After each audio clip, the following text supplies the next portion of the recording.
Hello, everyone. Welcome back to our Astrology, Reincarnation, and Soul webinar on real money and lasting love. On your little screen, you can see Mark Jones, who's going to be our first speaker today. Hello, Mark. Hi, Kim. Hello, welcome. Thank you.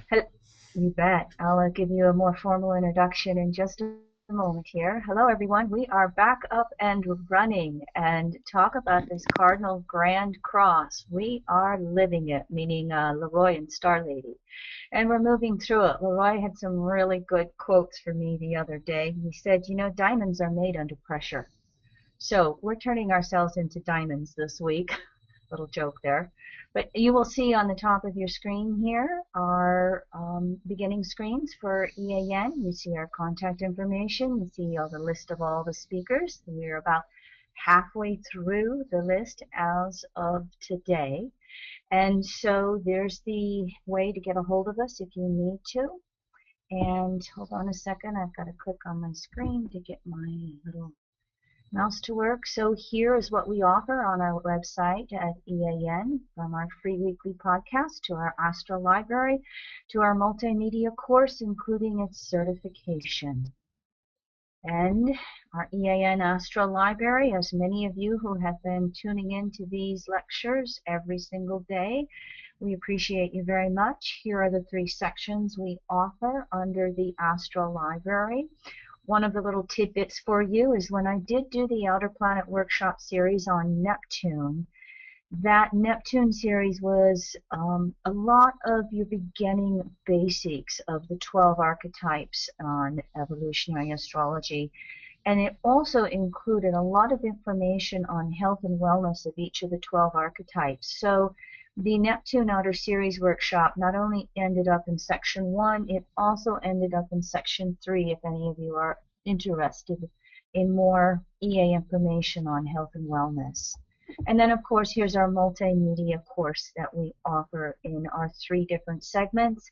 Many of you may be familiar that I've reached 10 years of doing a monthly audio class on segment 1, 250 hours of archived audio files.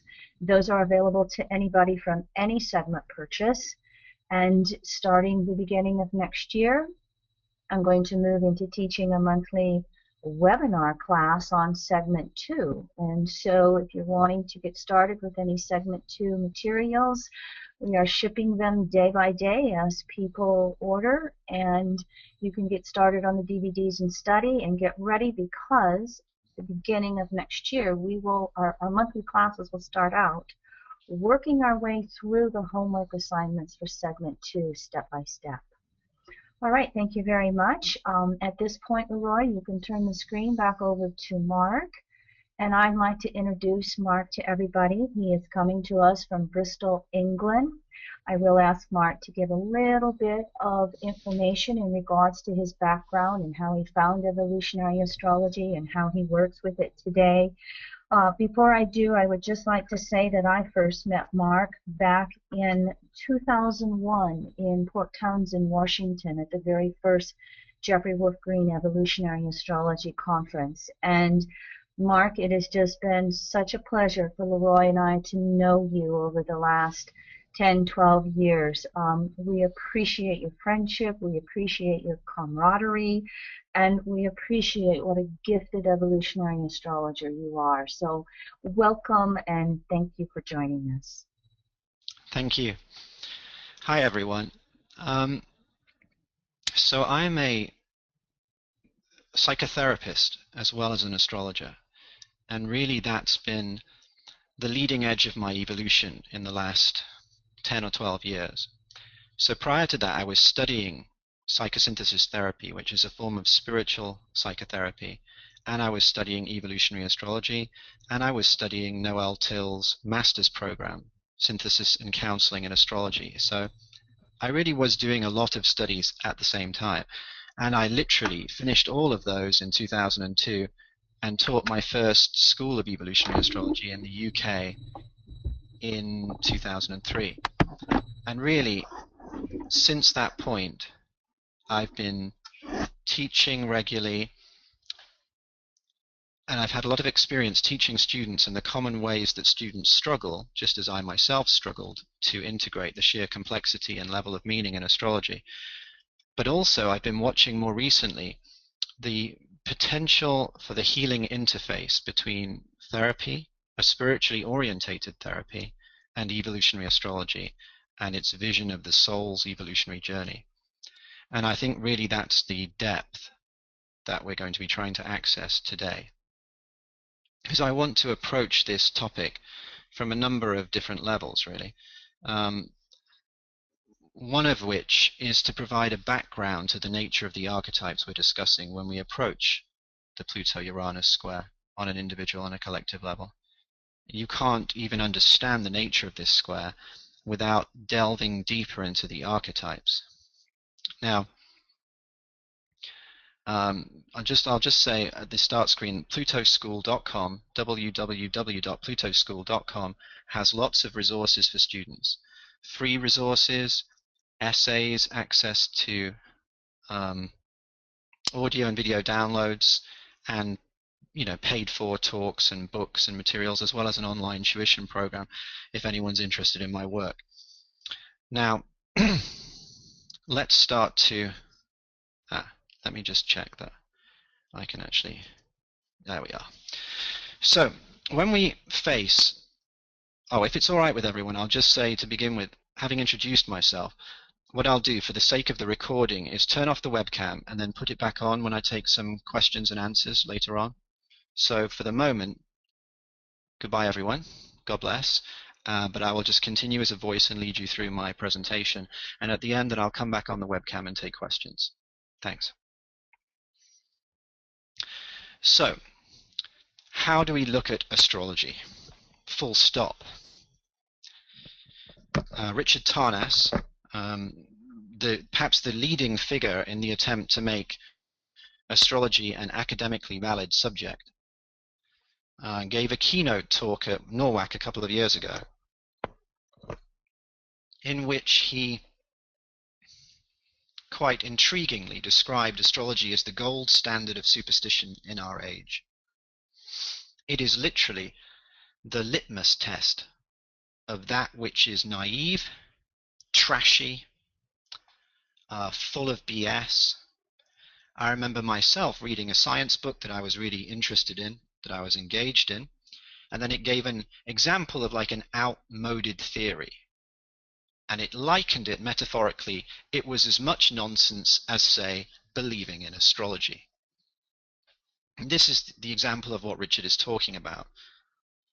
Astrology is seen as the gold standard, the measuring device for all that is nonsense in our culture. Now, this leaves us in a very unusual position, as I would imagine everyone listening to this talk, live or on recording, disagrees with this position. And yet we face a world in which we are seen at best as entertainers, or kind of fringe, hippie, mystic figures. Now, why is this important? Well, I think in a culture that has primarily abandoned divinity and the sacred nature of life, we are looking at the gold standard of superstition as containing amongst its so-called trash heap genuine nuggets of gold. Because we live in an age where a vision of meaning in the largest possible sense has been surrendered to the progress of technology, to the scientific vision, if you like. So here we are, like in our own way, intellectually speaking, some, children of some shanty town. We are intellectually rummaging around this trash heap of history, of culture, and here is this hidden gold. The profound personal and collective vision of meaning that astrology can offer. Now, I think when we engage with the Pluto-Uranus square, as indeed with any significant aspect of astrology, we are essentially positing that the sky outside, the sky when you were born, the nature of the sky right now as we speak, has an impact within you. This is the correspondence that astrology makes. There is no easy explanation for this, for sure. I mean, some very intelligent and articulate books. One that springs to mind by Geoffrey Cornelius, called The Moment of Astrology, attempt to explore what this might involve. Right from the dawn of civilization, if you like, people have used auguries or divination. Augury itself was literally based on the pattern of flight of birds through a particular window. So you would just choose the window, and then based on how the birds flew across or up or down in that window, you would have a divinatory meaning present itself. Now, the birth chart and the chart of the sky at any given moment presents this weird symbolic correspondence to a world of meaning. So the Pluto-Uranus square existing outside in the sky right now has an impact on the sky within. This is the real nature of what I wish to address in this talk. So we will look at some external factors. Many people, I'm sure, have pointed out the way that this aspect corresponds to social upheaval, the Arab Spring, the fight for liberty or justice within certain countries. I wish to centralize the meaning on an internal level. What is this upheaval, this revolution within? What is the meaning inside of us?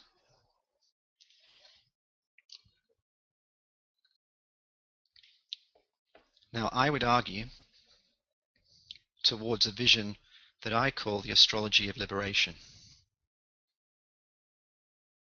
A vision in which astrology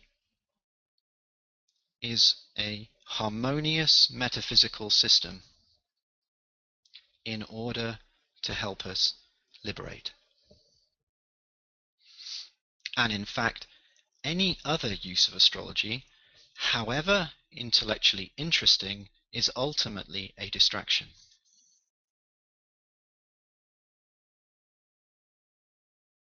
Astrology either helps us live our lives more passionately, more deeply, more freely, or it does not. Or it is simply like a crossword or Sudoku, a puzzle. I look at charts for a puzzle. I like to see the correspondence between astrology and certain movements in history. I do too. But why? Why are we looking at astrology like that? What does it tell us if we can correspond certain planetary signatures to certain movements in history? And what does it tell us about ourselves as human beings? Now, I think fundamentally the symbolism of Uranus and Pluto are about depth and the capacity for depth in the human realm, in the realm of our being. I want us to consider today a radical perspective on astrology itself. The Uranus-Pluto square in the sky involves this social, political, economic upheaval, revolution, crisis. Something is going on collectively, sure. But how might we contextualize this internally? How might we understand the revolution within? And the revolution within that astrology itself promotes. Now, our linear mind, our understanding of ourselves as a personality, comes in a sense through the Saturn cycle. Saturn is the boundary of the experience of the personal consciousness. So here we have a quote from Sigmund Freud detailing the way that coherent memory, a linear-like sequence, occurs in the developing self around age 6 or 7, corresponding with the Saturn square, which itself corresponds to the cardinal cross in the cycle. If we take birth at Aries, we are born. Here, all experience is purely instinctual. All experience floods the being of the self on an instinctual level. We learn through touching, through grasping, through crying. Everything is immediate, everything is visceral. This develops through Taurus, the development of a consistent sense of self, what psychologists call self and object constancy. This is where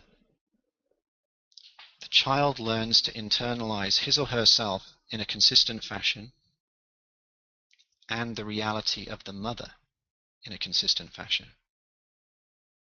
So in the Taurus phase of development, the child can play separate from the mother, but retain the mother's image as an increasingly coherent presence.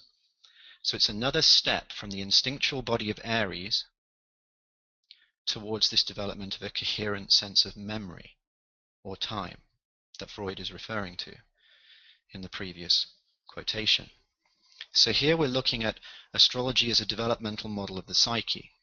It's not the only way to look at astrology, but it's clear that it can be used in this way. Now, in this context, Aries as pure instinct shifts to Taurus, in which value is internalized within the self. This value within the self and the holding environment in which it occurs then becomes the basis for the learning of language, skills, and early mentation in Gemini. And studies have clearly shown without a stable holding environment, without the touch and safety and warmth of the parents, the child does not learn language skills. The child does not develop those capacities. Feral children, for example, brought up by wolves or dogs, never really learn very many words. They will tend to actually bark as a response. Language is not just something that can be learned at any point. It arises from an environment of care and holding and safety of this self and object constancy. So we see that as Taurus arises from the instinctual self of Aries going within and finding value, Gemini arises from that value in Taurus as the capacity to interact with our early environment through words, through mimicry. Now, the combination of this early physical instinctual body in Aries, this emotional value within in Taurus, and this mental capacity at Gemini coalesce in the archetype of Cancer, the moon, in the formation of a personal ego or a conditioned self. Now, this occurs at the first Saturn return. Freud was no astrologer, but this is what he's referring to when he says, "Not before our 6th or our 7th year are our lives reproduced by the memory as a coherent chain of events." So the moon, Cancer, and the 4th house, this blends Aries, Taurus, Gemini into this coherence, this sequence of events or memories. And this occurs coincident with the first Saturn square. Now, why is this relevant to us? Because this is the whole way our conditioned self arises from the totality of the potential of our being in the current life. This is the filter. This occurred before you're old enough to truly recognize that it occurred. Or, more accurately, as you become old enough at 6 or 7 to realize that this is occurring, it has already occurred to you. So if we are goldfish in a bowl, this is the bowl. A separate sense of self, an ego, arising out of the totality of our soul's being in the conditions of the current life, shaped through birth, Aries, the development of internal value, Taurus, languaging skills, Gemini, into Moon, a sense of the conditioned self or ego. Now, when we are looking at the archetype of Uranus, and this is what we need to consider today, we need to consider the nature of Uranus, the nature of Pluto, and then the nature of the signs they occupy, Uranus in Aries, Pluto in Capricorn, and then the nature of that aspect, a square, actually a first quarter square, which we'll go on to explore. But we need to lay this groundwork conceptually to understand these archetypes at the level of depth I would encourage us to explore them on. Now, we can contrast the archetype of Uranus with the archetype of Mercury in a certain vision of astrology that I wrote about in a book called Transpersonal Astrology recently. The outer planets are seen as higher octaves of the personal planets. Uranus, specifically, is seen as the higher octave of Mercury. What does this mean? Mercury is the function of our mind that through Gemini in the third house amasses data, amasses information, is listening to this talk right now. Maybe making some notes, maybe thinking, where are we going? Where does this all lead? Now, Mercury in Virgo becomes an act of discrimination about this. Some of what Mark's saying makes sense to me. Some of it doesn't. I may use some of what Mark is saying, I may not. Virgo is the process of discrimination where this data will be ordered in some kind of way. Now, Uranus refers to a completely different level of the mind, what I call the non-linear mind. The non-linear mind is held within the non-linear energy field that is akin to your true self. And the non-linear mind holds information and memories that you may not be conscious of. These can correspond to certain early childhood experiences, experiences in the womb, during the birth process, experiences in between lives, and prior lives, whatever they actually are.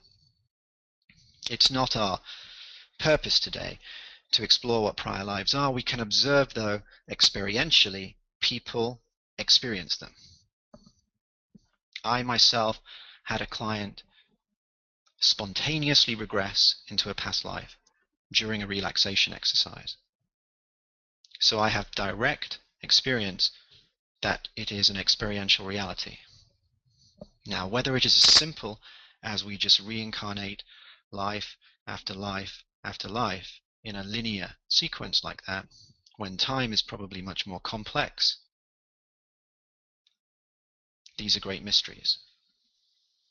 It occurs to me in certain deep states of spiritual awareness, people talk about time not existing anymore, in which case all seemingly past and indeed all seemingly future lives would be co-present with the current life. So all of this may be existing at the same time. This is a Uranian kind of insight. This is what I mean by non-linear. The Mercury mind processes things in a sequence. A, B, C, D, 1, 2, 3, 4, 5. The Uranian mind perceives things as totalities, holographically. It can involve direct knowing, with no series of sequential steps to lead to that direct knowing. So we are talking about some subtle aspect of the mind that literally floods the individual mind with light, with meaning. Now, we can then begin to contextualize the Saturn function as actually a protective function. That actually, if we were open to everything that we could possibly perceive right now, we would be so flooded with meaning and with things jostling within us for our attention that we would not be able to function in a day-to-day way. If I, for example, suddenly perceived every possible way the Pluto-Uranus square could operate, even just that alone right now, in every possible historical epoch, in every way in my personal life, the life of my clients, that would be so flooding with information that I wouldn't be able to function to give the talk. Never mind if I suddenly became aware of every single past life I've ever experienced, or some absolutely profound, life-changing personal insight occurred to me at this point. I may not be able to continue with my appointed task. The function of the brain and nervous system, the function of the Saturn boundary of the structure of consciousness of the personal self, is to make sure that we filter out that which does not prove useful or conducive to our survival or effective functioning in the present. So the irony here is the brain, if you like, is not this supercomputer sense organ. It is actually a valve system on some level trying to reduce the amount of information that might flood to us from our nonlinear awareness. So we are actually beings consciously and unconsciously filtering out wisdom and information from our soul on a daily basis, on a moment-to-moment basis, in order to function. Saturn is the ultimate symbol of the boundary between the personal planets, the Sun and Moon, Mercury, Venus, Mars, Jupiter, and the types of consciousness symbolized by the outer planets. And we could call this the boundary between the personal and the transpersonal self. This is key when understanding the Saturn function, that we limit ourselves from the amount of information we're taking on just to function in the world. So, how can we visualize what we are, in a sense, protecting ourselves from? Well, the evolutionary biologist Rupert Sheldrake has a whole series of books and a huge section of his work on this idea of morphogenetic fields, kind of non-linear energetic systems that remain as a blueprint behind the growth of plants, animals, and humans. These morphogenetic fields can hold information that leap across generations and even huge areas of space and time. So, for example, a species of, say, mouse in Australia learns a particular evolutionary adaptive method for gaining food from a certain seed that had protected itself in a certain way. It's not just that the next generation of those mice in Australia know how to do that, but generations of mice born in Europe or North America also know how to do it, as if the information has been transferred in a non-local form. Now, this transference of non-local energy is what we're concerned about when we explore this subtle field that envelops us. Look at this man in this picture. He is surrounded by an energetic field. We all are. Now, what's going on in that field? and how do certain archetypal configurations in the sky within trigger that field. So, a little bit like this sense of what happened with these, say, mice in Australia, Uranus and the Uranian mind corresponds to this non-local aspect of the mind in which a great idea can emerge into consciousness, or the consciousness of humanity, at the same time, perhaps through several figures. When Darwin is working on the theory of evolution, he discovers a man called Wallace also is, and has found almost exactly the same results. When Wallace sends Darwin, completely unaware what Darwin is working on, a copy of his papers, as Darwin's a respected scientist and he wants his advice, and Darwin, unwittingly and rather shockingly and rather personally concerningly, as he's quite attached to getting the theory of evolution out himself and it being associated with his name, but he discovers that Wallace has also uncovered this central truth almost at identically the same time as him.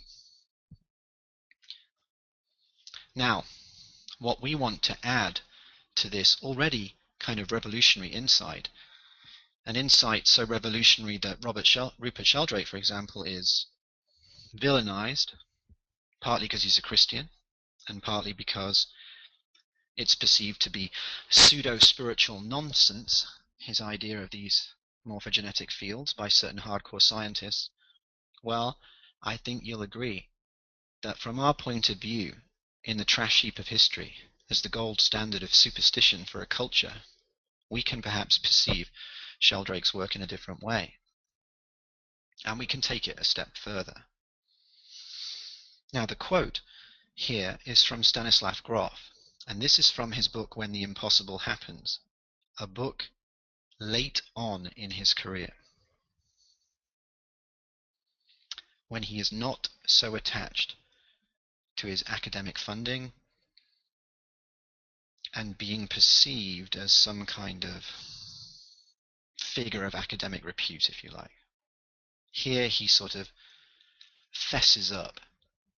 He owns that his insights involve a karmic dimension.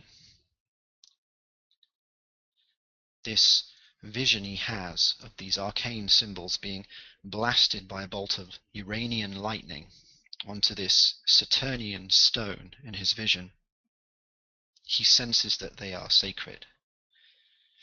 They revealed to him that he had a long series of lives preceding this one, and that according to the law of karma, he was responsible for his actions in those lives, although he could not remember them. Wow. That's a truly life-changing moment. Think about it. The clarity that emerges when with courage and integrity you accept that you are responsible for all the lives you've ever experienced, and every thought, action, deed, memory, fantasy that occurred in them. That the universe itself is a living field. If you like, that's almost like the Neptune kind of symbolism. The Uranus symbolism is the mind's subtle energy field. The Neptune symbolism is that everything is an energy field. And in a sense, the universe remembers. The universe knows who you are. Every hair on your head shall be counted, as the Bible says. That's like the esoteric meaning of that statement. You are known. Everything is known. Every squalid fantasy, every heroic deed, and every cowardly deed and thought. We are like Mart, the Egyptian goddess, weighed in the scales of justice, if you like. This is his realization of that. This is what he essentially hid in all these books, The Future of Psychology, The Holotropic Mind, brilliant visionary books that were already perceived to be so alternative, so non-linear, that most people couldn't cope with them. Later in his life, he feels able to share where it's really coming from. It's coming from soul. Soul as it embodies an expression of itself through space and time, life after life. Now, this relationship between soul and the personal self or ego that acts as an expression of soul in each given life, I have termed the Pluto complex. This is from the first section of my book, Healing the Soul. The Pluto complex represents that fundamental issue between the intention and will of the deep self or soul, the emotional and psychological magnetism of the deep self or soul, and the separate personal concerns of the conditioned self or ego, and how easy it is for there to be an apparent conflict between those two forms. So here we have the problem of attraction and repulsion. We are attracted to things, other people, certain teachings, because of our soul's impulse leading us deeper into life. And then to the extent that we fear the annihilation of our personal self, or the overwhelm of our personal self, we want to run away from or push away from that which challenges us on that core level. This itself can become the basis for certain very profound existential states in which people know that they want to live a more fulfilling life. They feel a call of something deeper. They feel they want to make the leap, as it were, across the abyss into their full life, and yet they feel they can't. They're aware of themselves clinging to the last piece of shrubbery on the edge of the cliff to not make the leap. And here we encounter the basis of many, many states of primary existential anxiety that people go through because they are drawn to something, a more truer self-expression, a deeper way of living, a more fulfilling and authentic way of relating to others. Let's take an example. They just want to be honest with someone they care about. They just want to say, I really care about you, but when you behave in this way, it nearly kills me. Or when you talk to me like that, it nearly kills me. And they're too frightened to do so, and the behavior just cycles and spins and continues. It works on very simple levels all the way to huge global levels in which whole groups of people aspire to a more authentic way of life, in which they find the tyrannies and controls of the authorities around them too restrictive. Now, within the soul, the primary mode of experience is a qualitative one. It's based on intensity and meaning, not necessarily duration. So relatively ordinary, mundane things could go on for a very long time, and they wouldn't necessarily impact one as much as one very significant thing. And this applies not just in this life, but also as it pertains to memories from other lives and other times.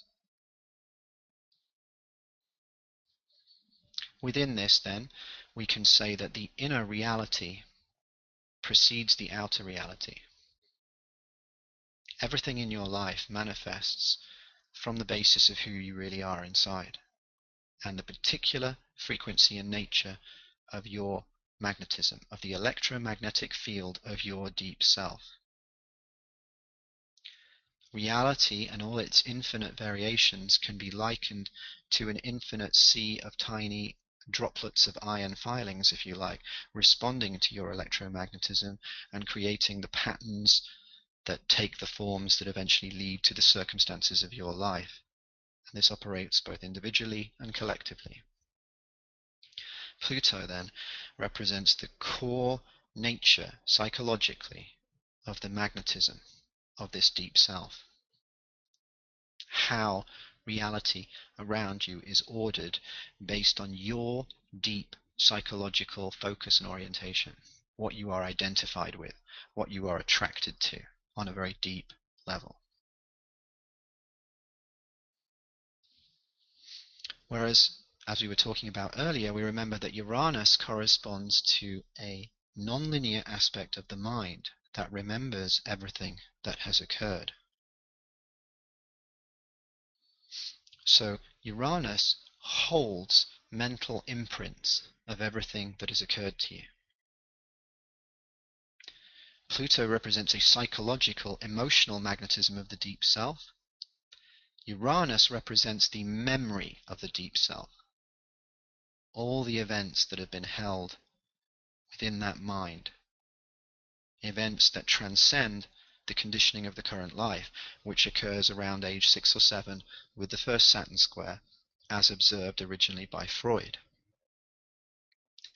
So, what we can see here is operating together, Uranus holds the events of all these different lives, of the birth process, of the womb, of our early childhood, of our current life, of all these different experiences in other lives, and it holds them like a roll of film or like a series of images held in a sort of multi-dimensional library. And then based on Pluto, based on our emotional and psychological core attachments, we create meanings, we create stories from these events, from these memories. The memories are held in Uranus like a non-linear data collection, like a holographic library. And then from that, the core heart, if you like, of the soul, Pluto, the emotional, psychological identifications of the deep self, chooses to expand certain images, certain memories into huge significance that become, if you like, the working metaphors of our deepest motivations, of our deepest life impulses. So we can liken, metaphorically, Uranus to the mind of the soul and Pluto to the heart of the soul. The mind of the soul sees and remembers everything. The heart of the soul is attracted to certain things more than others, and what it's going to do with them, and how it's going to love them, and through that love, how it's going to make meaning from their events, from their structures, from their stories. In a sense, this is how Pluto and Uranus operate together in the transpersonal layer of the psyche, the level beyond Saturn, beyond the identification with the personal self or I. Now, to return to that personal sense or I, Saturn, which is going to be important here for a number of reasons. A, it's the way that these non-linear states of Uranus and Pluto ground in the personal self. But also B, quite pertinently, as we go on to the Uranus-Pluto square, Pluto is in Capricorn, ruled by Saturn. Now, Saturn symbolizes the principle of structure itself. That could be structure of our consciousness, the structure of our family, our social group, our tribe, our society, country, even of a civilization itself. It also refers to the capacity to create boundaries. Saturn boundaries our personal experience. And therefore it selects which of these non-linear identifications, either in the mind of the soul, Uranus, or the heart of the soul, Pluto, we choose to actually act on or allow to emerge into our consciousness. Now, this natural eliminative function of the self, Saturn, this natural proclivity to create boundaries, can become tyrannical. This is the point that Freud noticed. Later on in his work, you can hear, as it were, saturated in his words, the disappointment he feels when psychoanalysis isn't really working for a lot of people. He even generates what he calls Thanatos, the death instinct, to explore why. Why is this failing? Why isn't this working? As he experiences time and time again this inner defensiveness in people, this part of their psyche that's eliminative, if you like, that's trying to reduce all the potential overwhelming experiences that could happen to them, especially threatening experiences, especially if their parents have been punishing or their teachers punishing, or if they experience society itself as punishing. Or we can observe from a karmic point of view if they are carrying memories of guilt or punishment or shame, or being scapegoated, or being used and abused by tyrannical power, by political or social regimes that overwhelm them. Capricorn, Saturn, the authority from outside imposed. Now, this is an issue of universal importance in a way. There's just some background noise I'm experiencing. I don't know.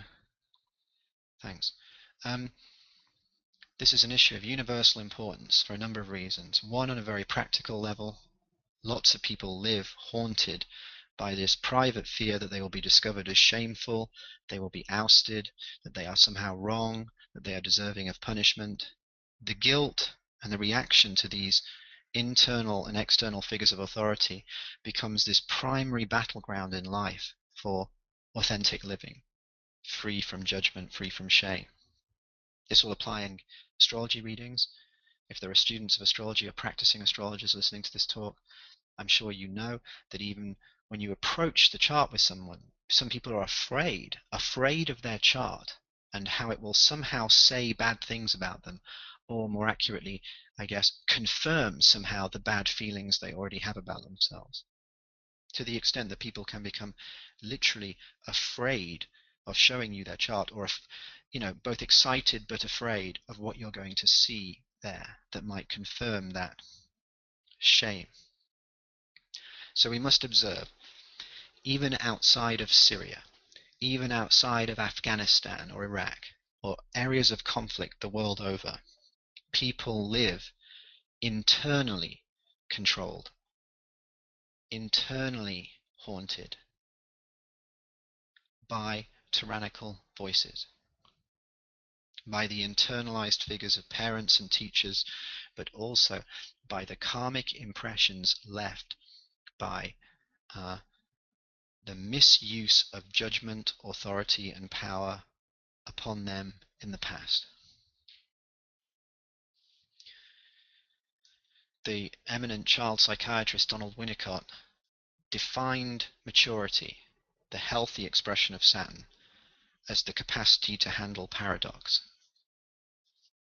This is really Saturn, Capricorn, as it applies to Libra on an emotional basis, Cancer, that you can weigh the two sides of the situation, Libra, that you can understand that every relationship problem has two sides to it based on the two people.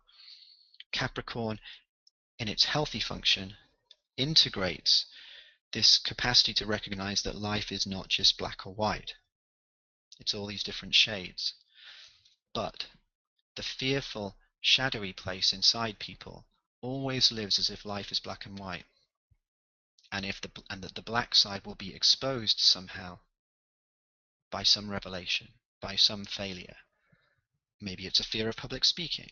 If I don't do this astrology talk right, I will somehow be shameful or bad. Maybe it's in the workplace when confronting an authority figure. If I say that to my boss, I'll be exposed as shameful and bad. People will see I'm no good at my job.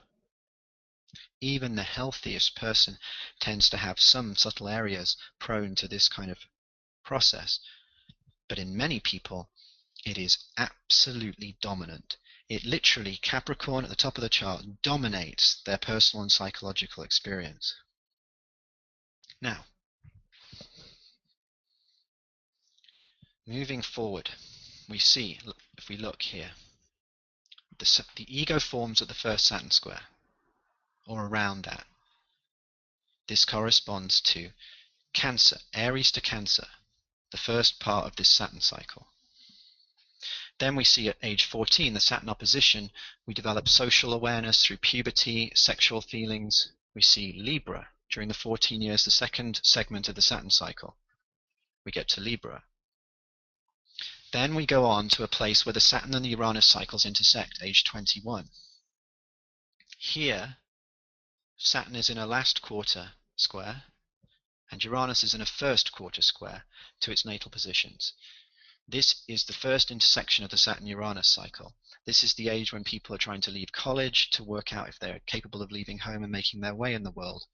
In some ways, psychologically, it's a territory that many, many people never fully overcome, how to fit in to this world in some meaningful way that supports myself, but how, whilst I do that, to retain a sense of my authentic true self. How do I find legitimacy in the civilization and society in which I'm in without sacrificing my true self? Now, huge numbers of people never resolve this conflict. It is literally one of the most common forms of arrested development. This is part of the Pluto-Uranus crisis on a world level. This is part of it, as it were, the maturation cycle of humanity itself. This is an issue not just pertinent to this life phase when two cycles intersect. This is part of the symbolism of Uranus squaring Pluto in Capricorn. Now, what I'm trying to do here is, in a sense, set up the second part of today's talk. In a moment, we'll take a short break, and then we will get to the specific nature of the Uranus-Pluto square. But what I wanted to do was show some of the context of meaning from which you can explore this square, the basis, if you like, of how to understand it on a deep level. And in a sense, it's the culmination of the cardinal cross with Uranus in Aries and Pluto in Capricorn. And this whole issue of the tyranny of the should, as Karen Horney called it. This whole issue of what you should or ought to do, and if you don't, you are bad as an individual, as a tribe, as a collective, as a society. The Uranus and Aries energy is pushing against that. It is like an electrical light or bolt of energy coming from the nonlinear mind, pushing against every kind of should, every kind of structural imposition on self. Uranus intensifies the struggle with Saturn, and here it intensifies the struggle implicit in the Pluto-Capricorn archetype. It's probing the nature of every imposition of personal and collective freedom. Yes, this manifests through the potency of the Arab Spring and certain social and political conflicts in the world, but this is also a directly personal occurrence. This is happening to everyone on an individual level right now. This struggle, where this impulse emerging from the nonlinear mind is pushing against the limits of your potential or possibility. It's pushing against every should you ever encountered in your conscious life. It's pushing against every should you encountered in your unconscious life when you were a very small child, being conditioned by your family and upbringing. It's pushing against every should that you encountered in every single prior life. When you really understand the level on which these transpersonal planets are operating, you realize it is pushing against every should or restriction that you have ever experienced.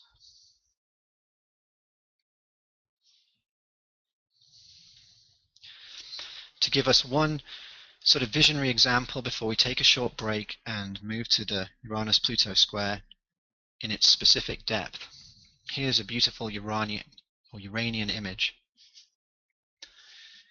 When the caterpillar goes into the chrysalis, when it goes into its little Saturn structure in order to change, what scientists have discovered is that it essentially turns into liquid first, a sort of liquid of pure potential, and arising from that liquid are what they have termed imaginal cells.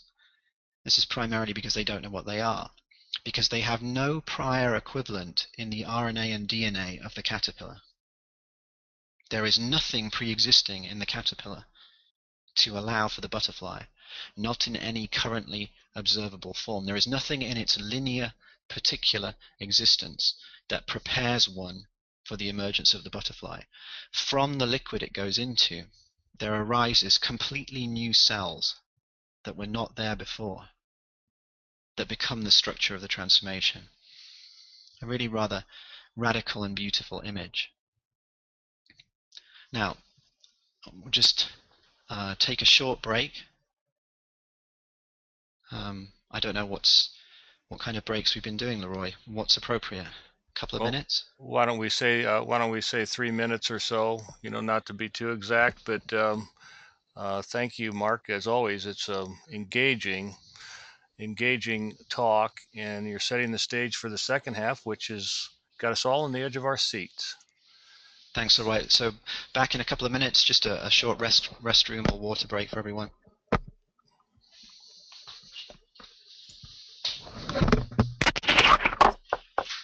In the meantime, for those of you that did not have to take a break or would like to participate in one of our polls, as many on this call know, Mark is a psychosynthesis therapist from Bristol, England. And what does that word mean, I wonder? So let's just launch this poll to kind of honor the work that Mark's doing in integrating evolutionary astrology with his counseling practice. Psychosynthesis has departed from the empirical foundations of psychology, i.e., Freud and Jung, in that it studied the person as one would be bones and blood, two, a collection of mythical associations. Did it depart from psychology in that it studied the person as a personality and a soul, or someone just controlled by sexual impulses, or as extensions of Freud and Jung? So about a third of us have voted so far. I'll leave this up for a while as Mark refreshes himself for part 2 of his talk.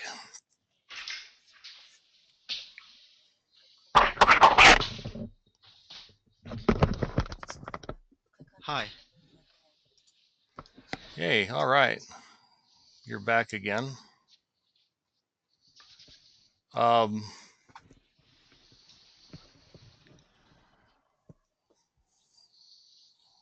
Mark, we're just finishing a poll here, and Yes.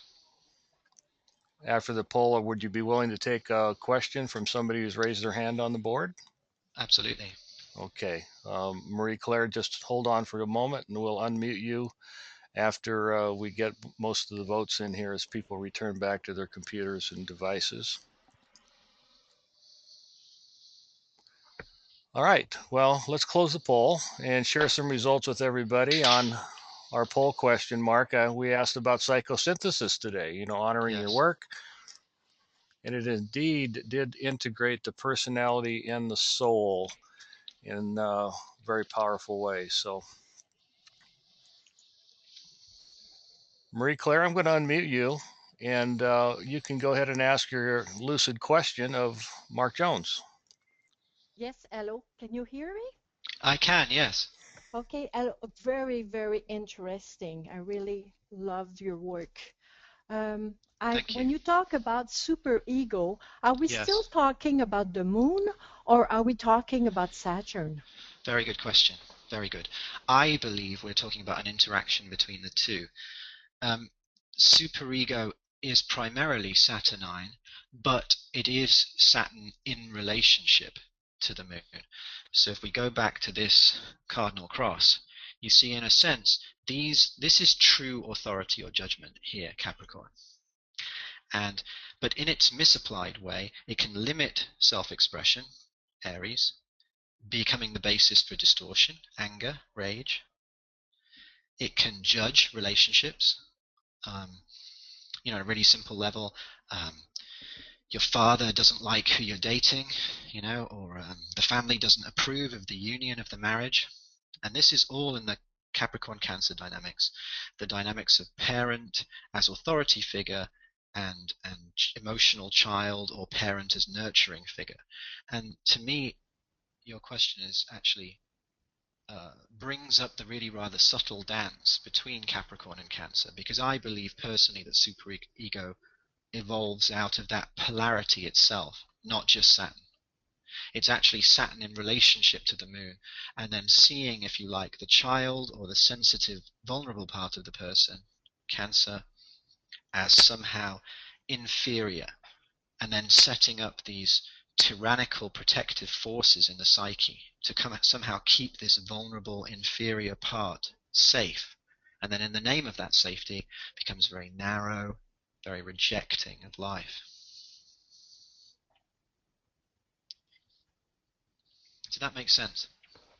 Absolutely. I mean, I do think it's a great question. I believe certain archetypes evolve only in relationship to each other. They evolve in their dialogue, if you like. Yeah. Any other questions? It looks at this point, Mark, like you are very good to go. Got some great comments from many people on the board, how wonderful the talk is, and someone's even describing you as somewhat brilliant, Mark. So there you go. There's little. Whoever they are a genius themselves. But I'm biased. No, thanks everyone. I mean, I am attempting to summarize in a way, foundationally, my entire perspective on astrology, so that when we contemplate the Uranus-Pluto cycle, we are doing so from a vantage point. Now, you see, an astrologer I respect enormously, Richard Tarnas, which these quotations are from, and I'm not just going to read them out for you. You all have eyes. You're all bright people. He's commenting here on how this is one of the longest planetary cycles, i.e., the conjunction, the squares, they don't happen very often. The Uranus-Pluto square in the sky right now is the first one since the mid-late 60s, early 70s, when they were conjunct. Now, someone like Richard Tarnas, who is enormously bright, multidisciplinary person, an expert in Jungian psychology, archetypes, writes on the archetypal nature of astrology, here associating Uranus with emancipatory, progressive and innovative, rebellious, awakening, destabilizing energies, and Pluto with instinctual, powerfully compelling, libidinal, which just means, full of eros, full of life force, sexuality, and destructive, overwhelming and transformative. This is the best archetypal astrologer out there. Richard Tarnas is as bright as you get in that field. And I love his work. Nothing I'm about to say is a criticism of his work. It is simply an extension of it. In a sense, his work is extended by his own collaborator and mentor and the person whose papers he is editing, Stanislav Grof, who has developed this idea of what he calls systems of condensed experience. Now, we're going to go on to explore what they are, but notice here from his work in the Archive Journal, Volume 4, Death, Rebirth and Revolution, a journal that he put out with Richard Tarnas and some others. Natal and transit astrology has also provided a deeper understanding of another important concept, that of the coex system. Natal and transit astrology, the birth chart and configurations in the sky, such as the Pluto-Uranus square. What is a coex? It is a constellation, a basic theme, a way that mentally, emotionally, physically, psychosomatically, all gets tied together into one big jumble of thread of experience, is constellated in a person's life. And the one thing that seems to impose and fix these constellations is the trauma of birth. Notice my personal note here from Grof's quotation. Obviously, the point of birth is the origin of the birth chart. The origin of the birth chart, the point of birth, fixes these coexes, these systems of condensed experience. Basically, it's an extension of the Jungian idea of the complex, an interaction of mental, emotional, physical body, instinctual body, energy patterns all together into one deep area. From our point of view, the interesting thing is it's going to represent different layers of karmic memory from multiple lives. And Grof goes on to make this explicit. various forms of transpersonal phenomena, such as past life experiences, Jungian archetypes, and conscious identification with animals and other people. This level of non-linear experience is also tied in to the coex, to the system of condensed experience. So it's a vision of astrology from the work of archetypal astrology, as practiced by Tarnas, that expands even on the Jungian archetypes into past life experience. And this is, in a sense, the vision of where evolutionary can help us, evolutionary astrology can help us, especially when it's allied to a transpersonal psychology such as psychosynthesis. When you ground the evolutionary journey of the soul into an understanding that that is actually happening presently at all times from these nonlinear elements in your energy field, symbolized by the outer planets, in particular Pluto and Uranus, Neptune in a sense symbolizing our relationship to the entire field, the collective dimension. Uranus, the mind of the soul, Pluto, the heart of the soul.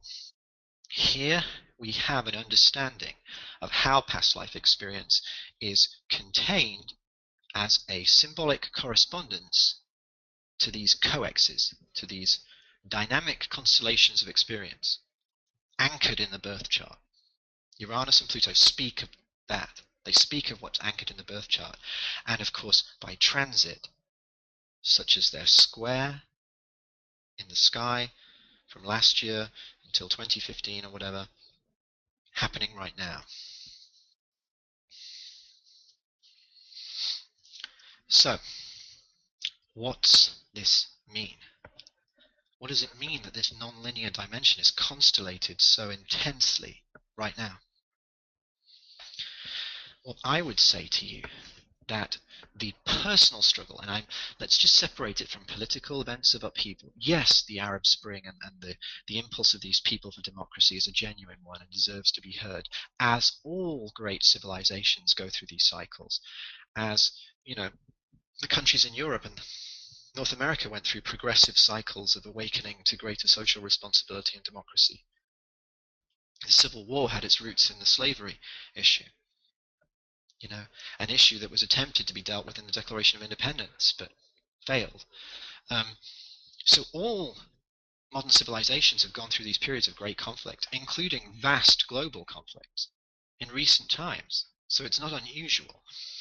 But to separate it from the political and social world and bring it back radically to the personal world. Everyone's struggling for personal freedom. Everyone is struggling to find the courage and integrity, the pioneering personal energy.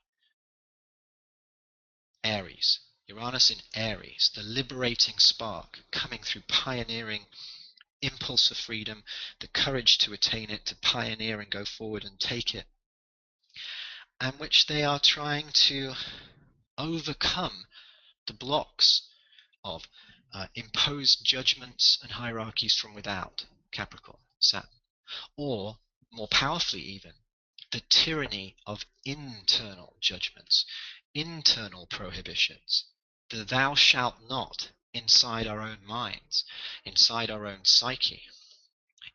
We're seeking to find this maturation, Pluto in Capricorn, this way of being personally and collectively responsible.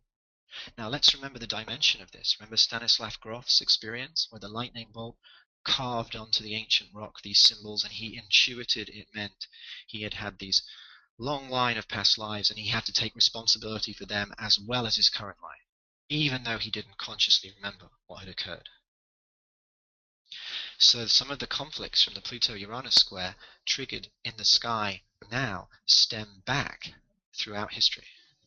They are conflicts within us that come from any and every time we tried to overcome negative use of authority and power in order to be our true selves. Either power from without, external authority, or power within, as we struggled with the negative introjects, the messages saying, no, you can't do this, it's shameful if you do that. We are all wrestling with all our karmic memories of those situations. When the person comes in from work, tired, pent up, their boss has been demeaning, they feel belittled by the circumstances of their work. This seemingly ordinary day-to-day tragedy can have echoes in karmic experiences of slavery, scapegoating from tribe or family, even infanticide, poverty, survival concerns, memories of collective traumas. If I don't keep on doing this job with this person who treats me like crap, I will die, my family will die, we'll starve to death. Karmic memories. So this extra dimension opens up when we open up our understanding of karmic astrology. So we are seeing with the Pluto-Uranus square in Aries and Capricorn this multi-dimensional meaning in the search for personal freedom that is just as relevant in your day-to-day life as it is in Egypt or Syria. It is just as relevant in your relationship with your partner, your relationship to your current employer, your relationship to your own internal sense of what it is to live up to your life's expectations. This is just as relevant to the universe, that part of the universe that knows everything, the nonlinear field. Every hair on your head is counted, cares just as much about your seeming ordinary, personal, trivial struggles as the great political conflicts of the day. This is the meaning of understanding how the nonlinear world interfaces with the linear world. So we see that history is both personal and transpersonal. Many of these difficult, complex, and traumatic memories emerging socially and politically at this time, but also individually as we feel this pressure to live up to our true potential, to actually mature into our full, pioneering, courageous self. The struggle we have is contained in these deep series of lifetimes, memories, all the times we've fought people, all the times we've tried to have freedom, all the times we've used power over others or people have used power over us. You see how complex it becomes, how rapidly. Just on a personal level, just think of every possible karmic memory you might have of how people in power treated you, for example. It's phenomenally expansive when you look at it this way, and you realize that the meaning of the personal struggle just to deal with your job, your parent, your partner, just to live your life in an authentic and meaningful way is spiritual evolution, is the evolutionary journey of the soul. It is not some happening on some fantastical level out there in history, out there in someone else's life who's more fabulous and more interesting than you. Your intimate personal struggles, your personal desire and impulse to be authentic despite the reactions of others, despite the guilt trips of your parents or a particular social group. This is evolution in action, attempting to overcome this tyranny of the should, this you have to be a certain way, otherwise you are deeply wrong.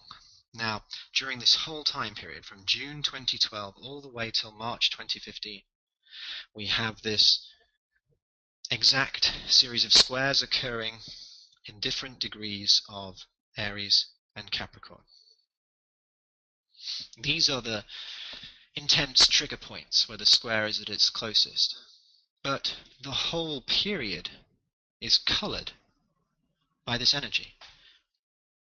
From 2012 to 2015, the dominant field is this close series of squares between these planets. This issue of personal autonomy, personal authenticity, overcoming the tyrannical voices of the past is relevant to everyone, and it is especially relevant from the summer of 2012 till the spring-summer of 2015. It is heightened because of the transit astrology.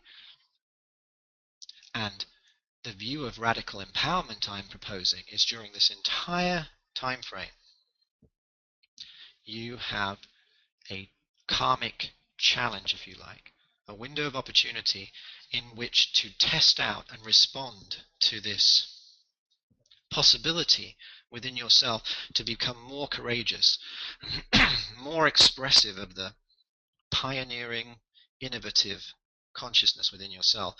And yet, there may be this need to explore deeply, deeply, Pluto, these fears or inner or outer voices that seem to say what you should or ought to be. Arguably, the greatest block to personal evolution, the idea that you should or ought to be, because this is a failure to acknowledge what is. Real transformation is only possible from what is. Anything else is a lack of acceptance. Anything other than what already is a disconnect from reality, an attempt to have a fantasy that it ought to be better, or a spiraling negative victimized fantasy where it's terribly, terribly worse. The clarity of what is, i.e. the clarity of the truth, is what allows us progressively to mature, Capricorn, in order to liberate Uranus and Aries through courageous pioneering action in the service of our own lives. This is what this signature means. This is the challenge on a personal level. What is the courageous and right action in our personal lives? Now, the origin of this Pluto-Uranus square is the last conjunction. The synodic cycle of a planetary pair simply means, when they were conjunct, when they go on to square and oppose each other, and when they conjunct again. So, the origins of the current synodic cycle of Pluto and Uranus are in Virgo. The conjunction in Virgo in the 1960s. This particular momentum of personal transformation, the courage to pioneer and innovate, Uranus and Aries, and overcome on a deep level any voice inside or outside that says you cannot do that, Pluto in Capricorn, is created here in response to the conjunction in Virgo.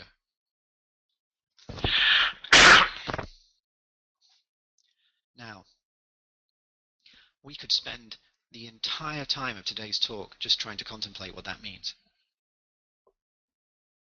What we can certainly say is that we're in a period now where we are trying to respond, the response being a crisis in action, according to Rudyard in his work on phases. The first quarter square being a crisis in action. How do I act with regard to the original conjunction?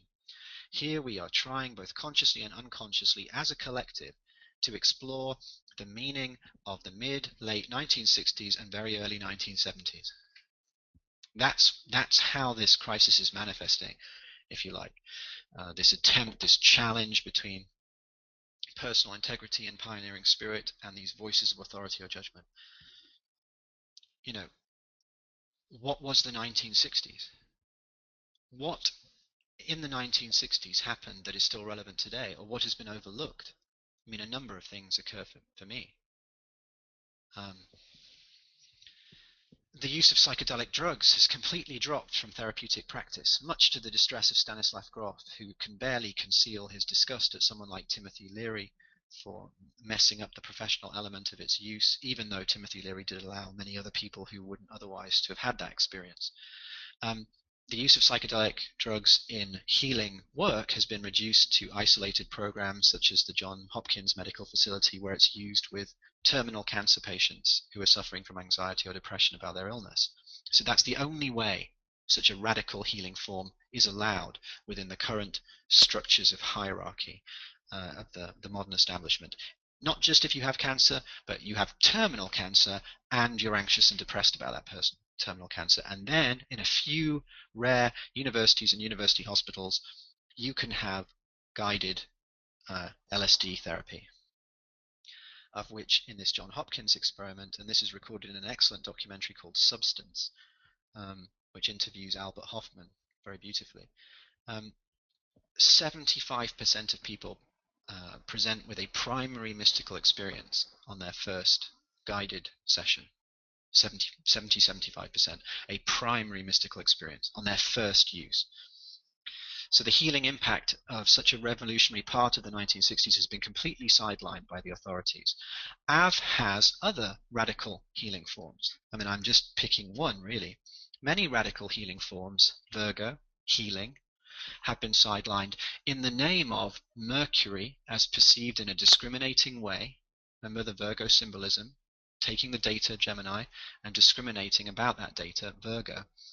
Within the current cultural conditioning, Capricorn, Pluto in Capricorn, and the conditioning of our civilization towards, empirical observation, science, cognitive research, consciousness is an epiphenomenon of the brain.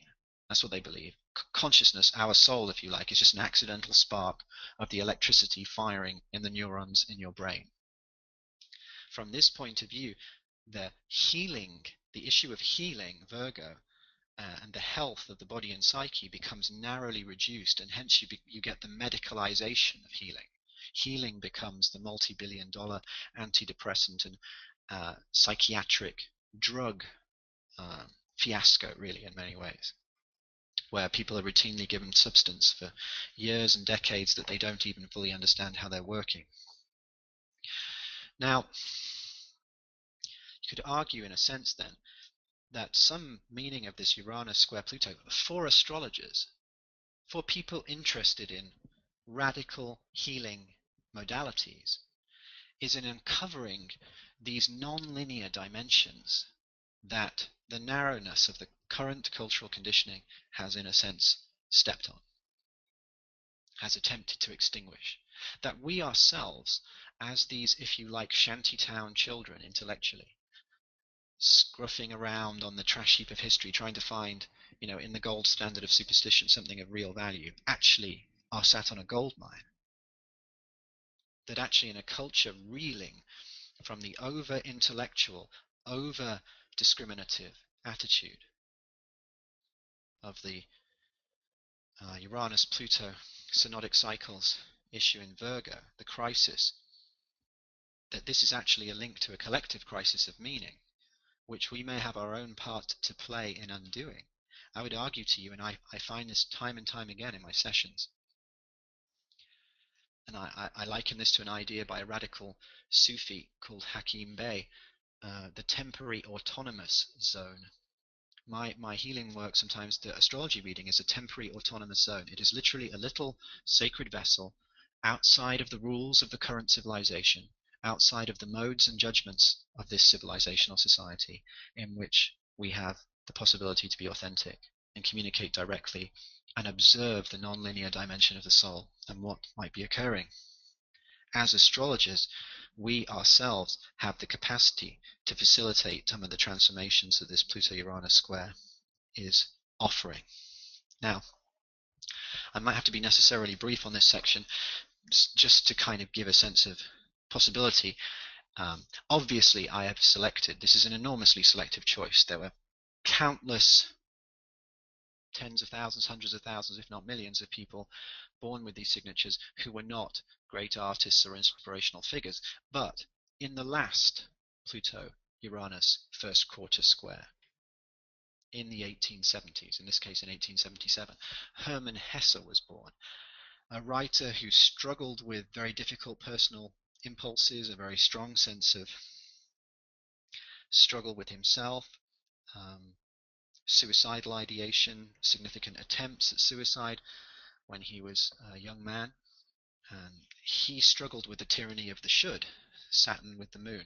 He, was pressures on him to join family business or to do work that he didn't really wanted. He'd always wanted to be a writer. He ran away from a religious reform school in order to become a writer, but he was too young when that happened, and that precipitated a suicide attempt. And then from his 20s, well into later life, he wrote a series of books which spoke of the enriching of the current of Western civilization with thoughts from the East, through books like Siddhartha, or the glass bead game. He explored ideas, revolutionary philosophical and spiritual concepts. In order, we see that his radical empowerment, it's like life-saving to him. Pluto in Taurus, North Node in the second. He wants, and Pluto essentially square the nodes with Uranus on the South Node. I mean, anyone interested in my actual approach of reading charts, which there will not be chance to describe today, I could refer to the book Healing the Soul, Pluto, Uranus, and the Lunar Nodes, which is a very clear exposition of my method for reading charts. But clearly we see here a traumatized being coming into this life who already had deep issues around power versus powerlessness and a sense of his own meaning, a struggle for his own meaning, but he made that struggle part of a collective voice for a higher meaning. He made that struggle something that bridged the increasingly narrowing stream post the Industrial Revolution of his current civilization. And if we look, remember that our Pluto in Capricorn square Uranus in Aries comes from their conjunction in Virgo. Well, for Hermann Hesse, the conjunction came in late Aries. And here we see revolutionary upheaval. And we have the Industrial Revolution in full swing. So we see society itself as really rapidly changing. Now Hesse sees this and recognizes the destruction of the central myth of that civilization. Christianity, centuries of the medieval imagination, linking the spheres of the planets to heavenly angels, this sense of participation that the medieval imagination had that is being shattered at this point in history. And Hesse tries to bring in influences from Buddhism, Vedantic Hindu philosophy, existentialism. My point here is inspiration. My point being is, even counter to the prevailing norms of your civilization, there is much to offer. Again, the figure Mozart. Again, Mozart's born under a Pluto-Uranus first quarter square. And I was describing him in a workshop recently on the astrology of creativity. And I was describing how there was this piece of music called the Allegri. Allegri's Miserere. It's called the Miserere by Allegri. And the Pope had liked it so much. It was a polyphonic, multi-voice piece. The Pope had enjoyed it so much that he had preserved it. He had said it will only be played in the Vatican by the castrati choir, and only on this certain festival week. So people all around the world would visit Rome on part of their grand tour, often coming at that festival week just to hear that piece of music. And this went on for like some 100+ years. And then suddenly, on a tour with his father, a teenage boy, Wolfgang Amadeus Mozart, on hearing the piece for the second time only, transcribes it from memory, all 12.5 minutes of it, every single part. And then suddenly it floods around Europe. Now, I was using this in the workshop as an example of Uranus conjunct the South Node in Pisces. The kind of way that his individual nonlinear mind, Uranus, remembered music, just heard it, could picture it, and then just bring it through, just hold it in that holographic library. But someone else pointed out in the workshop, very astutely I thought, just how incredibly rebellious and innovative and pioneering and yet rebellious this action was, as it was in a way flipping the bird to the Pope. It was like, your control cannot hold me. I am too progressive. My insight is too progressive to be contained. And I thought that was a beautiful thing. A teenage boy unravels this attempt of some earlier pope, a century plus before, to keep this piece of music hidden away from the world, like a butterfly in a cage, or, in a glass case. Keep it almost dead, apart from this occasional week where it could live in one form. And suddenly it's doing the rounds of Europe, transcribed by this teenage prodigy. Radical innovation. Now, the synodic cycle in which Mozart was born in a first quarter Pluto-Uranus square was in Leo. And here you have the start of the Industrial Revolution, with the invention of the steam engine and the discovery that coal can be used to create sufficient temperature to smelt iron. And this is just literally the creative origin of the Industrial Revolution. Now, another figure born in that exact same period is William Blake, again with this first quarter square from Pluto to Uranus. So remember, in Mozart's case, it's Pluto in Sagittarius in the 4th, square Uranus in Pisces on the south node in the 7th. In Blake's case, it's Pluto in Sagittarius in the 5th, square Uranus in Pisces in the 9th. And here you have this, essentially, most of his life poor, just like Mozart. There was no great sense that civilization turned around and said, you're one of the great poets or you're one of the great musicians, Mozart. They did for brief periods. These men made a sort of living in their lives, but they're now universally understood as some of the great pioneers and innovators in music, and in Blake's case, in the world of art and poetry, which he self-engraved after an 8-year apprentice as a young man, learned the skills, and then built a completely unique vision over decades as an answer to the prevailing problems of the Industrial Revolution that he saw unfolding around him.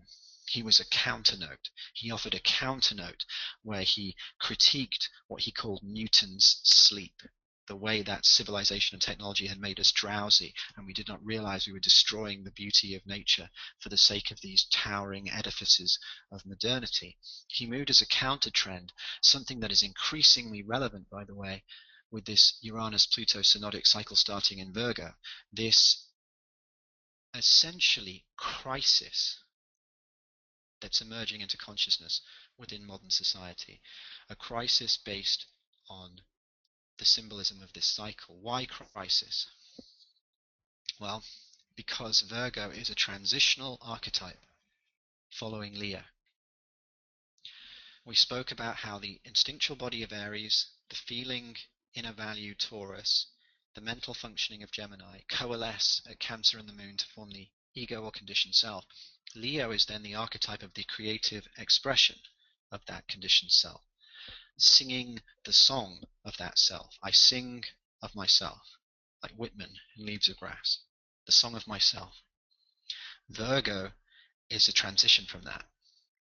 It is the turning of the creative self within to contemplate and assess any destructive aspects of the egocentricity of self. And it is often precipitates a crisis, because it's very hard for us. When we try to remove, as it were, the sun as the center of our being, we're often left with a hole inside, and Virgo can fall into this crisis, this hole inside. The crisis of the current time is this healing crisis, which includes both a personal dimension and a vast global ecological and environmental dimension. As we realize the cost of these vast wars, as we discover the cost of the modern capitalist juggernaut, the thousands of miles food travels for production, the huge cost of pesticides used on the soils running through the rivers, destroying parts of the Pacific Ocean, huge areas of the Pacific covered in just reams of plastic, the damage of our own excess. And these are not issues that will go away. They transcend politics. It is an actual crisis of the human self. It is a crisis of maturation. How to live in a world, how to live in a place without destroying that place, as countless cultures have in the past, from Easter Island to aspects of the Anasazi people to, vast empires fallen into disrepair, Egypt, and many, many others. Here we have a healing crisis as the operational motif of this entire synodic cycle, which, remember, goes on for, well over a century, one of the longest cycles, as Richard Tarnas pointed out. Now we can see, by the way, just structurally, whenever you see an inconjunct or a quincunx anywhere in the chart, whether it's part of a yod formation or not, you're looking at a potential crisis operating on some kind of level as it pertains to a Virgo aspect. In this case, the nature of Virgo itself is highlighted because of the origins of this Pluto-Uranus square in the conjunction that occurred in the mid-60s in Virgo. Now, let's just hold that thought for a second. I'll make a few more suggestions, and I'll open up to a couple of questions, and we'll see if we have time for a personal example. There are many things that occurred in the 60s, not just the points I identified. And there was the rise of the environmental movement. There was the return to a certain form of feminist thinking, or a new pioneering intellectual discovery of the impact of patriarchy on both men and women. There were various social changes occurring in the aftermath of the Second World War that suddenly stabilized in the 60s, and from that certain travel potentials or ways of seeing the world expanded. It would pay all of us, I suspect, during the period of this Pluto-Uranus square, to ask ourselves, what from that period, what from the kind of revolutionary ideals of the 60s, from the student riots to the hippie movement to certain, intellectual and philosophical movements, the environmental movement, women's studies, what is relevant to us today? What healing modalities? I think of radical anti-establishment figures like R.D. Laing, who actually tried to personally relate to the schizophrenics in his care, or Thomas Saz, who critiqued the idea that a controlling state can decide whether you're mad or not, which is a very kind of exposing a kind of overuse of the Capricorn archetype to judge the being of another. What in these voices, or the work of, this is the origin of the transpersonal psychology of Stanislav Grof, and the whole post-Jungian movement, and really the later thinking of Roberto Assagioli and psychosynthesis, the first truly spiritual psychology in the world. What from this period do we need to re-examine now in our individual and our collective lives? What issues pertaining to health, well-being, crisis of meaning, analysis of the excesses of egocentricity, or the turning on the head of the Leo archetype, what of those issues needs to be explored now in our current life? So I'll just leave the space open for a second to see if there's any questions. Mark, can you hear me? Yes. I do have someone Yes. from the audience wanting to know if you could address the Saturn Uranus inconjunct on October 6th. Are you familiar with this? I'll tell you what, Robin, I'm going to unmute you so you can speak directly to Mark, okay? So hold on. Can I reserve the right, if it does involve me coming out of the PowerPoint and just putting Solar Fire or something on to see it? Sure. Let's see if I can answer it from a description, but otherwise I'll leave it till the very end when I've come out of the PowerPoint. Okay. Yeah, I'll put them on. Yeah. Robin, oh, hold on a second. I'm on Leroy's computer, so I'm learning. Robin, you're unmuted. Hello. Hi, Mark. Hi. Really enjoying today. Thank you so much. It's been absolutely wonderful and making my hair stand up. It's been great. I'm glad. Wondering, yes. Just wondering, please, if you could just speak, because you sort of spoke to it a little bit. I'm noticing, just as I'm looking at a tri-wheel here, just happened to look at one dated October 6th. Yes. That Saturn will actually be in an inconjunct to Uranus. Yes. And a mutual reception to Pluto too, won't it? To the Pluto in Capricorn. This is Saturn in Scorpio in conjunct Uranus in Aries. Of course. The Saturn in Scorpio is in a mutual reception to the Pluto, and is in a way a reinforcement of the theme I'm talking about. So two things I would note about that, Robin. One, as it comes to these specific traumatic memories that may surface when we try to embody our truly progressive and independent self, Uranus in Aries, with Saturn in Scorpio, traumatic memories may include like a somatic sense of betrayal. I mean, when Uranus is in harsh aspect to other planets, and this is a teaching I've gone through in Healing the Soul and in numerous papers and recordings on my website, it forms trauma signatures, memories, unconscious memories individually and collectively of struggle. And here, The unconscious memories would include the way that authority has been used to sort of physically damage the self. So there's a kind of conflict about an inner sense of betrayal that could arise individually, collectively. But the real empowering thing, personally, Saturn in Scorpio, is commitment. The depth of the Scorpio archetype is commitment. If you commit to deep self, if you commit to soul, then in a sense, many of Scorpio's great and well publicized issues start to be surrendered. So the attraction repulsion dynamic starts to disappear. The fear of betrayal starts to disappear as you realize that committing to your own soul means you can never be betrayed, because even if other people treat you like awfully, you're still committed to the truth at the center within. So Saturn in Scorpio is about finding that structural, that maturation Saturn through deep commitment to self, which then allows the crisis we're talking about in the inconjunct to become the humbling of your pioneering and expressive spirit, Uranus in Aries, to take place under the guidance, the structural authority, Saturn, of the deep self, Scorpio. And this relates then to hidden meanings within the Pluto in Capricorn archetype because of its mutual reception, in which we find our true depth and power through karmic, existential, and psychological responsibility, Capricorn. The maturity of taking responsibility both for ourselves emotionally and psychologically now, but also ourselves as they've existed through past lives. So we realize when these fears of betrayal, of betraying ourselves, of failing or being judged arise, Saturn in conjunct Uranus, we're often dealing with subtle echoes of karmic memory as it's existed through multiple lives, and we can process this inner sense of betrayal by understanding that it will reflect all the times we felt betrayed by others, and also all the times we felt we betrayed ourselves in this and in other lives.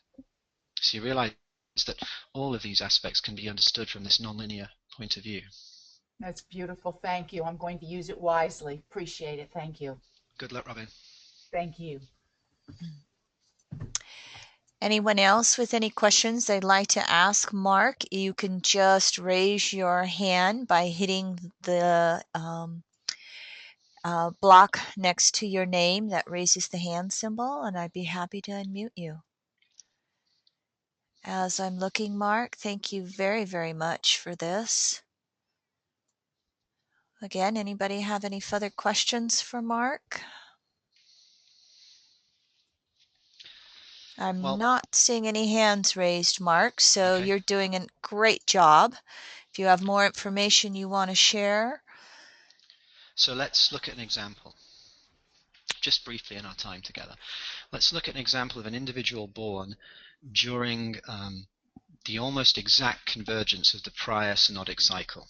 If we look at this chart, 15th of March 1968, 1:20 a.m., Cheltenham, UK, we see that Pluto and Uranus are conjunct on the midheaven in Virgo. Now, I'm going to inevitably, for the purposes of our conversation, simplify this analysis enormously and for the time constraints we have. But it's just interesting to relate what we've been talking about to the life of an individual who's kindly given me her permission to use her as an example. So this lady grew up abroad, grew up in Europe, as her father was like an officer in the army. And after enjoying an initially very close relationship with him, around the age 6, when you start going to early school, infant school, notice this is also the age that Freud outlined as the coherent start of memory, and the age we could say is the first Saturn square, and also the age here in which solar arced Pluto hit Uranus. So we can see that she's especially sensitive to something deep erupting from her nonlinear field of consciousness at a very young age. Now, when she first went to school, her father just seemed to cut off from her. Just overnight withdrew. And it was never the same again. And this has haunted her in her life. We can see South Node Libra. She's been very dependent on what others think of her in the past. Venus in Aquarius with Mercury in Aquarius, a trauma about things people say to her or don't say to her.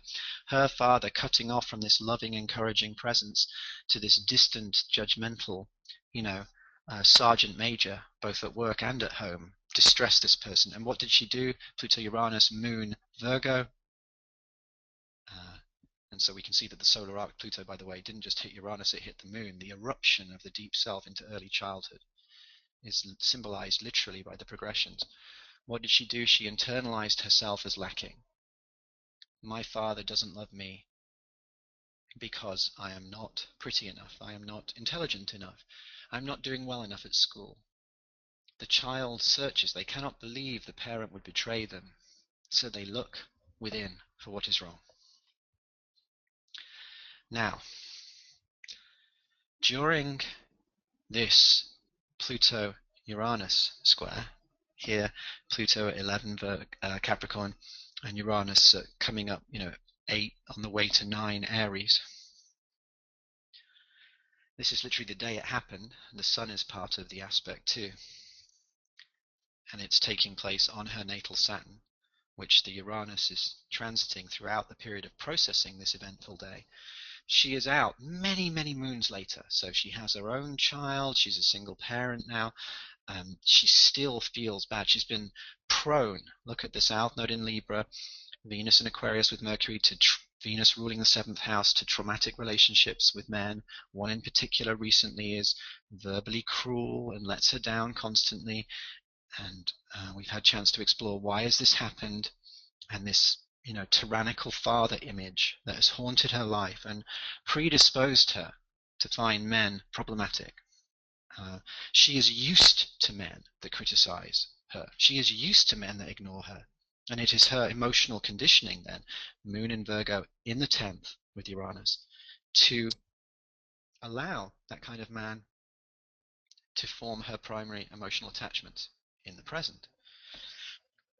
Anyway, she is out in a restaurant with the father and the father's new girlfriend. The father left the mother a long time back. And the new girlfriend says, "Oh, you look well." And she says, "Thanks, but I could just start crying all day again tomorrow if life just takes me the wrong way." "Oh, goodness," says the father's new girlfriend. "Why is that, you think?"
And his family, age 16 years old, and this time the stepfather steps in, walks him down the road, and they enroll.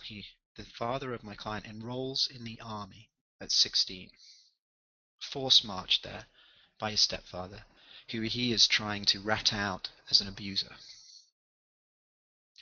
The abuse of his sister began originally when the father's biological father, my client's grandfather, when the sister went to school, when she started infant school, the exact age in which this man cut off from his daughter, when the father cut off from my client when she went to infant school. Terrified by the thought, I am the son of an abuser. And more than that even when this new figure came into his life, he was an abuser as well. So, haunted by this past trauma, the father withdrew from his daughter out of fear that he would get it wrong, that he would enact abusive patterns of behavior, that he would want to molest her. Shattered by these early experiences in his own life that he'd never had the capacity to share with anyone. And only this new relationship with his new girlfriend had allowed that to come out. When he shared this with my client, the context arose, the liberating understanding arose. It's not her. It's not just something fundamentally wrong with her. It is a systemic trauma. Uranus moon in the 10th. It is a whole background within the family. And here the possibility arises, which is being processed now as Uranus has moved further on. Uranus to Saturn, Uranus to North Node. The realization that it was not a defect in her, that it was not a should or an ought to in her that she failed to live up to, that she's internalized as shame for the great majority of her life. The revelation of the information offers the potential for radical empowerment. Now, this is my point today. True radical empowerment lies within. This is the internal revolution. You try to throw off the bondage of the centuries. Whether you approach that from a karmic point of view in prior lives, or through the collective unconscious, the weight of all the collective experience of humanity embodied as history that weighs upon you, you have to understand, in a sense, that the courage and integrity to face your challenges in your own personal life is as relevant spiritually as the actions of the great masters. You are like Gandhi in your own life. You get to rebel against your own tyrannical government within. And it's just as important to the universe, the outcome of that conflict, as was Gandhi's, in a way. You are that important. And your radical empowerment under this Pluto-Uranus square is to see this as a karmic opportunity to liberate yourself from the shackles of the past. And I wish you all the very best, all of you, with that process.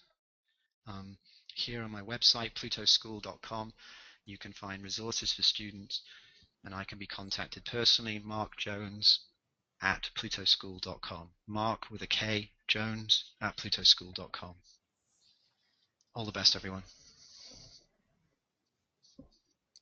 Thank you, Mark.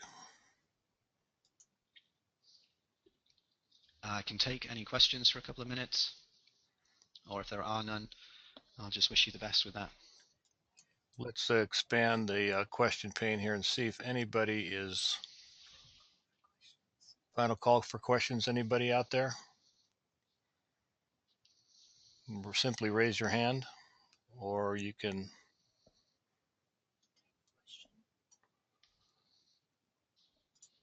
All just thank yous coming through, Mark. So you're good to go, and we appreciate everything with the talk today. It was very inspiring, deep, and everything we've come to expect from your presentations over the years. So appreciatively.